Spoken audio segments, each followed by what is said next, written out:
जैसा कि आज हम लोग बात करेंगे एडमिशन ऑफ पार्टनर चैप्टर के ऊपर। एडमिशन ऑफ पार्टनर में हम लोग देखेंगे कि एडमिशन ऑफ पार्टनर का जो ओवरऑल कैलकुलेशन है या गुडविल ट्रीटमेंट है या फिर different type of capital calculation है न्यू पार्टनर्स का, वो किस तरह से है। पहले डिस्कस करते हैं कि एडमिशन चैप्टर जो है उसमें फॉर्मेट जो होता है वो कितने पार्ट्स में है। फिर उसका एक करके हम लोग डिस्कस करेंगे इसमें क्या क्या कैसे कैसे करना है। यानी ये टोटली में एडमिशन चैप्टर का हिडन इंट्रोडक्शन पार्ट है। एडमिशन चैप्टर टोटली 3 फॉर्मेट पे डिपेंड है। सबसे पहला फॉर्मेट जो होता है वो होता है रिवैल्यूएशन अकाउंट। सेकेंड फॉर्मेट जो होता है इसका वो होता है partners capital account and third होता है balance sheet after dot admission, यानी पार्टनर के एडमिशन के बाद का बैलेंस शीट। क्वेश्चन राइज होता है कि हम लोग का सबसे पहला फॉर्मेट नंबर 1 होगा रिवैल्यूएशन, 2 होगा पार्टनर्स कैपिटल एंड थर्ड होगा बैलेंस शीट। तो रिवैल्यूएशन अकाउंट में होता क्या है, रिवैल्यूएशन अकाउंट को क्यों बनाया जाता है, इससे क्या होता है।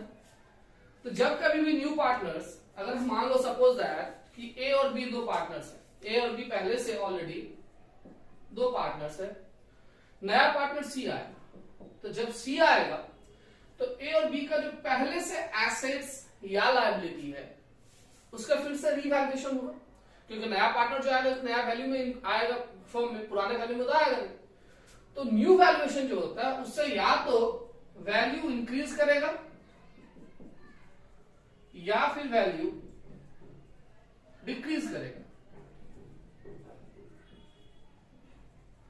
और ये इंक्रीज डिक्रीज के वजह से या तो रिवैल्यूएशन में यानी रिवैल्यू फिगर में या तो प्रॉफिट पोर्शन आएगा या तो फिर लॉस पोर्शन आएगा। तो रिवैल्यूएशन का टोटल में एक ही काम है कि कोई भी एसेट्स या लायबिलिटी जो कि पहले से बैलेंस शीट में कुछ और था, नया पार्टनर के आने के टाइम में कुछ और उसका वैल्यूएशन आ गया, तो उसके डिफरेंसेस से जो प्रॉफिट या लॉस क्रिएट होगा उसका कैलकुलेशन करना। या फिर कोई ऐसा एसेट्स जो पुराने बैलेंस शीट में था ही नहीं, नया बैलेंस शीट यानी नया पार्टनर आने के बाद जो वो नया एसेट्स अचानक से क्रिएट हो गया, मतलब बन गया, या फिर कहीं से आ गया, या फिर हमने लिख के नहीं रखा था। यानी किसी भी रीजन से अगर एसेट्स और लायबिलिटीज में किसी भी प्रकार का चेंजेस होता है, उस चेंजेस को हम लोग रिवैल्यूएशन अकाउंट के तहत शो करते हैं और उससे जो प्रॉफिट और लॉस क्रिएट होता है उसको हम लोग असर्टेन करते हैं, कैलकुलेट करते हैं। तो रिवैल्यूएशन अकाउंट टोटली तो इसको जर्नल पे भी डिस्कस किया जाता है, डिफरेंट वीडियोस में आप लोग देखेंगे इसको जर्नल पे भी डिस्कस किया गया है। बट आज हम आप लोगों को एक छोटा सा नोट पोर्शन के तहत समझाएंगे ताकि रिवैल्यूएशन को आप आसानी से समझ सकें, क्योंकि बहुत सारे बच्चे जर्नल नहीं समझ पाते हैं, क्योंकि 11 में उन लोगों को बहुत जगह पे जर्नल ठीक से सिखाया नहीं जाता या फिर वो अच्छे से सीख नहीं पाते हैं। तो देखिए रिवैल्यूएशन अकाउंट जो है, रिवैल्यूएशन अकाउंट 4 स्टेप में खत्म। Step 1 increase in value of assets, revaluation, debit side, increase in value of assets, revaluation, debit side। यानी अगर सपोज दैट पहले से बैलेंस शीट में एक एग्जांपल लेते हैं, फर्नीचर है 10,000 का और नया पार्टनर्स आने के बाद उसका एक नया वैल्यूएशन हुआ 12,000। तो पता चला क्या कि 2,000 से फर्नीचर इंक्रीज करेगा। तो वो जो 2,000 जो डिफरेंट अमाउंट से इंक्रीज किया है उस अमाउंट को हम लोग रिवैल्यूएशन अकाउंट के क्रेडिट साइड रिवैल्यूएशन अकाउंट के क्रेडिट साइड में लिख देंगे। रिवैल्यूएशन अकाउंट के क्रेडिट साइड में लिख देंगे। अगर किसी भी तरह का एसेट, चाहे वो फिक्स एसेट हो चाहे वो करेंट एसेट्स हो, कोई भी एसेट्स अगर इंक्रीज करता है तो हम लोग वो इंक्रीजिंग अमाउंट को रिवैल्यूएशन अकाउंट के क्रेडिट साइड में पुट आउट कर देंगे। सेम अगर बात करें स्टेप 2 में, अगर डिक्रीज हो रहा है decrease in value of assets revaluation debit side. Suppose that अगर हम बात करते हैं डेटर को लेकर के, डेटर मेरा बैलेंस शीट में पहले से था 40,000 और इंफॉर्मेशन में न्यू पार्टनर आने के बाद पता चला क्या कि रिवैल्यूएशन का जो डेटर है उसमें एक प्रोविजन क्रिएट करना है पीवीडी बोल के, प्रोविजन फॉर डाउटफुल डेट्स या प्रोविजन फॉर बैड डेट्स बोल के 5%। तो डेटा का अमाउंट था 40,000, अगर 5% हम लोग पीवीडी क्रिएट करते हैं तो जैसा कि हम लोग जानते हैं कि पीवीडी क्रिएट होने से डेटर के अमाउंट में गिरावट हो जाता है, डेटर का अमाउंट कम हो जाता है। अल्टरनेटिव मीनिंग क्या हुआ कि एसेट्स का वैल्यू डिक्रीज कर रहा है। तो जब कभी भी किसी भी एसेट्स का, चाहे वो फिक्स्ड हो चाहे वो करेंट हो, अगर डिक्रीज करता है तो उस डिक्रीजिंग अमाउंट को हम लोग रिवैल्यूएशन अकाउंट के डेबिट में लेते हैं। ठीक इसका अपोजिट अगर हम लायबिलिटी के बारे में बात करें तो increase in value of liabilities revaluation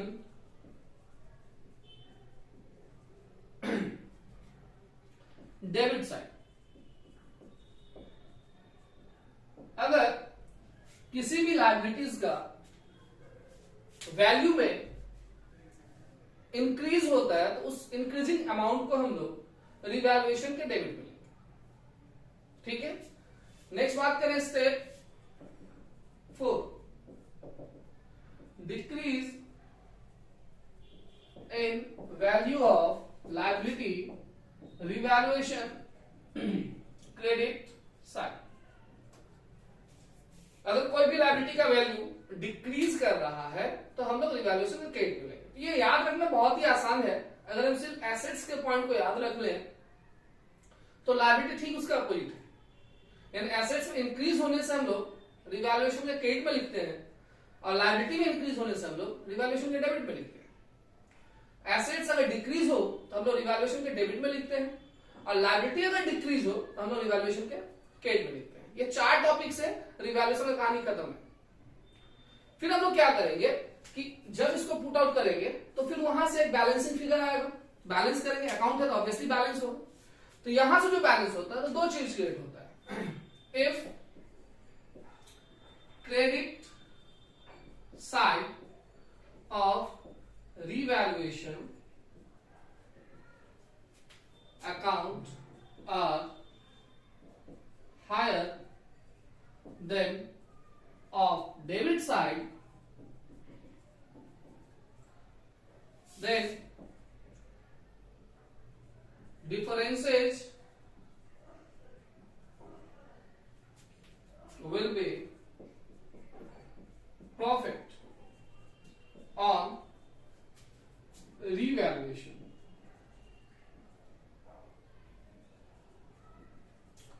and it is transferred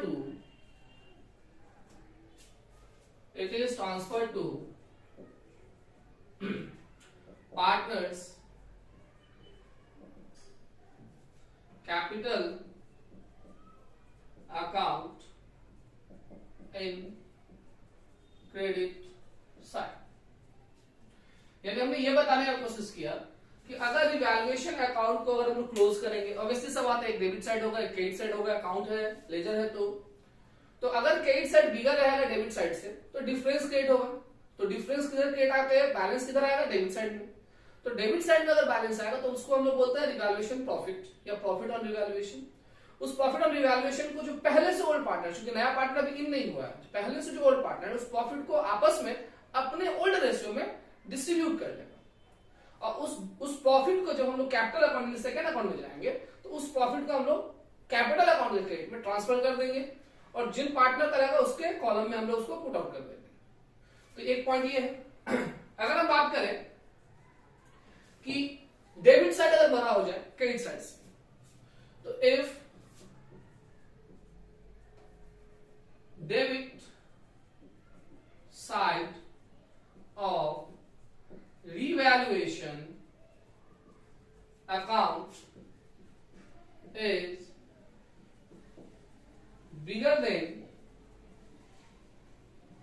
credit side bigger than credit side, then difference will be loss on revaluation, and it is transfer to partners capital account in debit side. अगर किसी भी तरह का loss आता है, same logic है, profit अगर old partner divide करेगा तो लॉस भी ओल्ड पार्टनर ही डिवाइड करेगा, और उस लॉस को अगर प्रॉफिट कैपिटल में ट्रांसफर होता है तो लॉस भी कैपिटल में ट्रांसफर होगा। प्रॉफिट चूंकि डेबिट साइड में आया था तो ट्रांसफर होकर पार्टनर्स कैपिटल क्रेडिट में चला जाएगा, और लॉस क्रेडिट साइड में आया था तो ट्रांसफर होकर पार्टनर्स कैपिटल का डेबिट में चला जाएगा, बट जाएगा सिर्फ ओल्ड पार्टनर्स में, क्योंकि रिवैल्यूएशन अकाउंट में सिर्फ और सिर्फ ओल्ड पार्टनर्स का ही हक होता है। तो ये है इसका कहानी रिवैल्यूएशन अकाउंट का। जब इसको सम्स के तहत हम लोग करेंगे तो और अच्छा से क्लियर हो जाएगा। तो पहला जो इसका फॉर्मेट है वो है रिवैल्यूएशन अकाउंट। जो आप लोगों ने देखा कि रिवैल्यूएशन अकाउंट को अगर किसी बच्चे का जर्नल वीक है, ये जर्नल के तहत नहीं समझ पा रहा है, तो इस नोट्स के तहत भी हम लोग समझ सकते हैं। नंबर 2, अभी आते हैं हम लोग पार्टनर्स कैपिटल अकाउंट के तरफ। पार्टनर्स कैपिटल अकाउंट भी जैसे ही स्टेप बता रहे हैं, एक एक स्टेप को फॉलो करेंगे, आराम से कैपिटल अकाउंट समझ हो जाएगा। Number 2, partners capital account. How to create partners capital account. हम लोग कैसे क्रिएट करेंगे पार्टनर्स कैपिटल अकाउंट को, इसमें क्या क्या आएगा, कैसे आएगा, पहले किसको लेना है, उसके बाद किसको लेना है, कैसे एडजस्टमेंट होगा, सारा चीज यहाँ पे डिस्कस करेंगे। एक एक करके आप लोग सिर्फ फॉलो कीजिए। देखिए, सबसे पहले चूंकि ये कैपिटल अकाउंट है तो सबसे पहला स्टेप इसका यही होगा कि इसमें हम लोग कैपिटल के बैलेंस को लिखेंगे। और कैपिटल होता क्या है? कैपिटल अगर हम नॉर्मली बात करें तो कैपिटल होता है लायबिलिटी, और लायबिलिटी का कौन सा बैलेंस होता है? तो क्रेडिट बैलेंस होता है। तो ऑब्वियसली कैपिटल अकाउंट में सबसे पहले उसका खुद का बैलेंस आएगा, कैपिटल बैलेंस। और कैपिटल बैलेंस नॉर्मली होता क्या है? तो क्रेडिट बैलेंस होता है। इसको हम लोग कैपिटल अकाउंट में बाय बैलेंस बीडी करके लिख देंगे। ओल्ड पार्टनर का ये मिलेगा कहां? तो जो ऑलरेडी पहले से बैलेंस शीट दिया हुआ रहेगा हम लोग ऊपर में ओल्ड पार्टनर का, वहां से हम लोग ओल्ड पार्टनर का कैपिटल उठा करके उसके पर्टिकुलर कॉलम में बैठा देंगे, बाय बैलेंस बीडी बोल के। अभी दूसरा स्टेप होता है कि कभी कभी देखा जाता है कि करेंट अकाउंट का भी बैलेंस है, करेंट अकाउंट का भी बैलेंस। तो जैसा कि हम लोग क्लास 11-12 में पढ़े होंगे पीएल अप्रोप्रिएशन अकाउंट, जिसके अंदर में दो मेथड होता है कैपिटल अकाउंट बनाने का। एक होता है फिक्स मेथड और एक होता है फ्लक्चुएटिंग मेथड। तो यहां पे हम लोग का जो सम्स है, जब तक कि स्पेशली बोला ना जाए कि आपको फिक्स में करना है या फ्लक्चुएटिंग में करना है, या फिर ऐसे ना बोला जाए कि पार्टनर्स कैपिटल अकाउंट भी बनाओ और पार्टनर्स करेंट अकाउंट भी बनाओ, तब तक हम लोग करेंट अकाउंट को पार्टनर्स कैपिटल अकाउंट में ही यूज करेंगे। बट इसका कोई फिक्स बैलेंस नहीं होता, ध्यान सुनिए, इसका कोई फिक्स बैलेंस नहीं होता है। ये सपोज दैट पहले से एक बैलेंस शीट है, जिस बैलेंस शीट में पार्टनर्स करेंट अकाउंट लायबिलिटी में लिखा हुआ है, ऑटोमेटिक अगर लायबिलिटी में लिखा हुआ है यानी उसका क्रेडिट बैलेंस है, तब हम क्या करेंगे कैपिटल अकाउंट के बाय में, क्रेडिट साइड में बाय करेंट अकाउंट बैलेंस करके जो पार्टनर का है उसमें बैठा देंगे उसके अमाउंट। अगर इसका पुराने बैलेंस शीट में बैलेंस एसेट साइड में गिवन है तो डेबिट बैलेंस है, उस कंडीशन में हम लोग क्या करेंगे पार्टनर्स कैपिटल अकाउंट के डेबिट साइड में टू करेंट अकाउंट बैलेंस बोल करके जिस पार्टनर का उसके कॉलम में बैठा। तो सेकेंड ये ढूंढेंगे। थर्ड स्टेप होता है any reserve and surplus transfer to partners capital account in old partners in old ratio।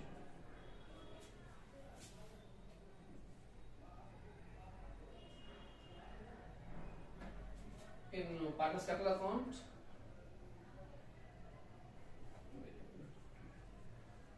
Between old partners in old ratio.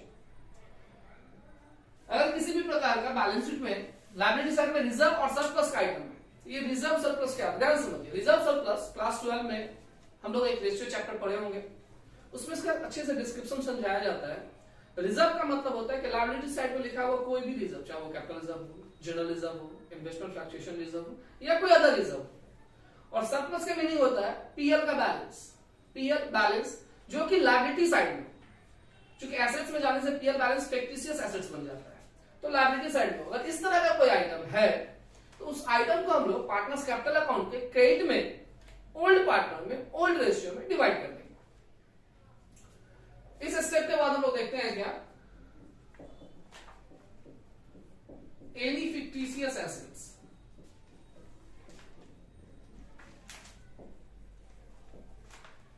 Any fictitious assets transfer to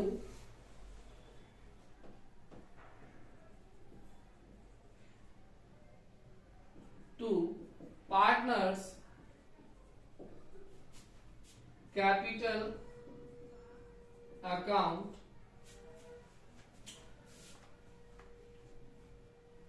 in old partners, एक ही बात है in old partners in old ratio।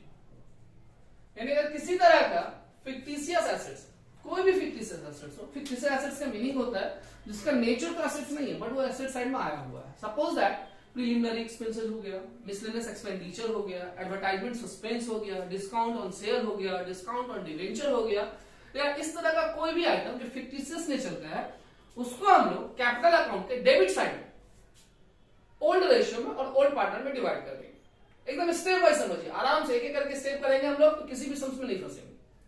जब यहां तक मेरा काम हो जाता है तो नेक्स्ट स्टेप होता है, जैसा कि आपने देखा था कि रिवैल्यूएशन के दौरान हमने बताया था कि उससे प्रॉफिट और लॉस क्रिएट होता है, जिसको नोट में हमने लिख के बताया था कि वो कहां जाता है, पार्टनर्स कैपिटल अकाउंट में।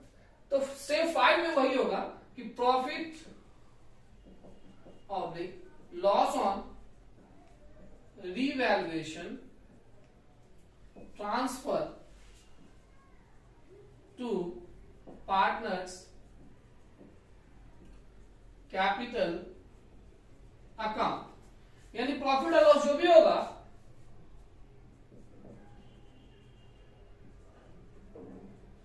प्रॉफिट या लॉस जो भी होगा, आपने देखा इसमें ना हमने डेबिट लिखा ना हमने क्रेडिट लिखा, क्योंकि हमने नोट में आपको दिखाया है कि प्रॉफिट होने से ये पार्टनर्स कैपिटल के क्रेडिट में जाता है और लॉस होने से पार्टनर्स कैपिटल के डेबिट में आता है। और ये भी चूंकि ओल्ड पार्टनर का ही रहता है तो ओल्ड पार्टनर कैपिटल में ही जाता है।